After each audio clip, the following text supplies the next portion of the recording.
बिस्मिल्लाहिर्रहमानिर्रहीम, अस्सलाम वालेकुम। नाज़रीन, आप में से ऐसे कितने लोग हैं कि जिन्हें गिफ्ट्स तोहफे तोहफ़े अच्छे लगते हैं? यकीनन सभी को अच्छे लगते होंगे। और अगर ये गिफ्ट्स आपको किसी चाहने वाले की तरफ से मिलें तो इनकी अहमियत और बढ़ जाती है और ये ज़िंदगी के लम्हात को यादगार बना देते हैं। बहुत से लोगों को ये भी लगता है कि इन तोहफे तोहफ़े की अहमियत इसलिए भी ज़्यादा है कि ये रिलेशंस को जोड़ने और उनको बरकरार रखने में एक अहम किरदार अदा करते हैं। इसलिए बहुत से लोग तोहफे तोहफ़े के इस खेल में कुछ ज़्यादा आगे निकल जाते हैं, बल्कि बहुत ज़्यादा आगे निकल जाते हैं। यानी अगर मैं आपको कुछ दिए जाने वाले महंगे तरीन तोहफ़े के बारे में बताऊं तो शायद आपकी अकल दंग रह जाए। जैसा कि मशहूर हॉलीवुड अदाकार टॉम क्रूज ने शादी के मौके पर अपनी बीवी कैटी होम्स को $20 बिलियन का एयरक्राफ्ट तोहफे में दिया। इसी तरह एक रशियन बिजनेसमैन रोमन अब्रामोविच ने अपनी बीवी डाशा जोक्वा को एक तकरीब के मौके पर $12 मिलियन का एक ब्रॉन्ज स्कल्पचर दिया। माइक टायसन ने भी शादी के मौके पर अपनी बीवी को तकरीबन $4 मिलियन का एक बाथ टब तोहफे में दिया। इसी लिस्ट में एंजेलिना जूली का नाम भी आता है कि जिसने अपने हस्बैंड ब्रैड पिट को उसकी सालगिरह के मौके पर एक बहुत ही खूबसूरत और महंगा आइसलैंड गिफ्ट किया। और फिर एक मशहूर नाम एलिजाबेथ टेलर का भी है कि जिसके हस्बैंड रिचर्ड बर्टन ने उसको 1969 में उस वक्त का महंगा तरीन डायमंड गिफ्ट किया कि जिसकी आज की कीमत शायद अरबों में होगी। और इसके अलावा भी बहुत से लोग हैं कि जिनका ये मानना है और जिनका ये बिलीव है कि महंगे तरीन गिफ्ट या तोहफे तोहफ़े ना सिर्फ रिलेशन को जोड़ के रखते हैं बल्कि एक अच्छे रिलेशन की ज़मानत भी है।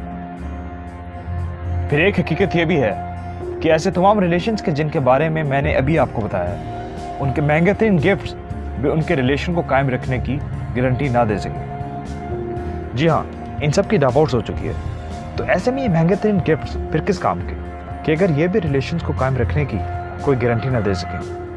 या फिर इसका मतलब ये है कि शायद हमारे सोचने का नज़रिया ही थोड़ा सा मुख्तलिफ है। किसी रिलेशन को कायम रखने के लिए या उसको बेहतर बनाने के लिए ये ज़रूरी नहीं है कि आप रोज़ाना रेस्टोरेंट जाएं, ढेर सारी शॉपिंग करें, इकट्ठे कहीं छुट्टियां गुजारने जाएं या अपने पार्टनर को हर दूसरे दिन कोई नया गिफ्ट देते फिरें। क्योंकि इन सब बड़ी बड़ी चीज़ों के अलावा एक बहुत ही छोटी सी चीज़ है कि जिसको बहुत ही मामूली समझकर हम अक्सर इग्नोर कर देते हैं, लेकिन उसका असर इन सब बड़ी चीज़ों से बहुत ज़्यादा होता है।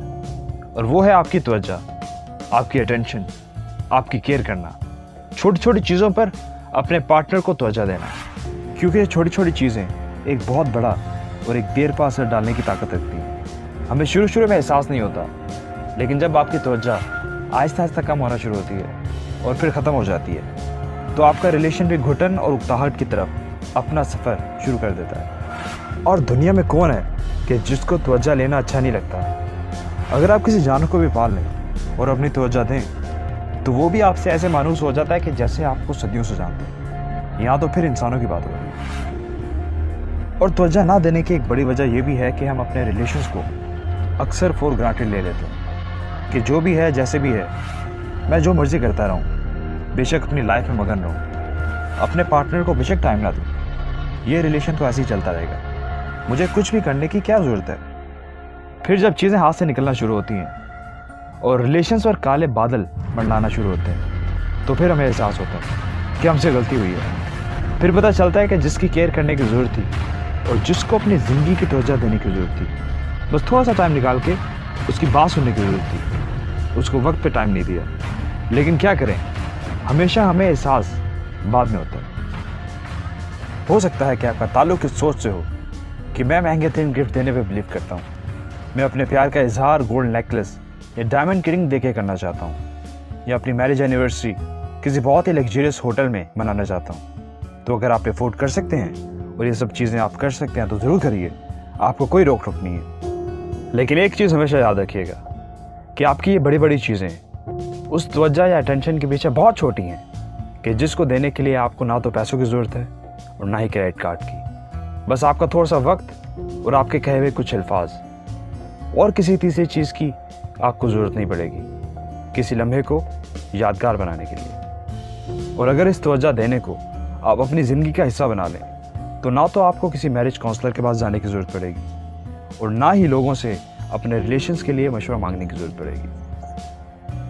लेकिन अगर अभी तक आपको ये समझ नहीं आ रही कि तवज्जो देना क्या होता है, ये तवज्जो कैसे दी जाती है। तो चले मैं आपकी मुश्किल आसान करता हूँ। मसलन छोटी छोटी चीज़ों की तारीफ की जा सकती है कि मुझे तुम्हारे बालों का स्टाइल बहुत अच्छा लगता है, रेड कलर तुम पे बहुत सूट करता है, फला फला ड्रेस तुम पे अच्छा लगता है, जब तुम हंसते हो तो मुझे खुशी होती है। और या फिर कभी अपने मोबाइल को बैठे बिठाए खामखा किसी वजह के बगैर अपनी फीलिंग्स बताने के लिए भी तो इस्तेमाल किया जा सकता है।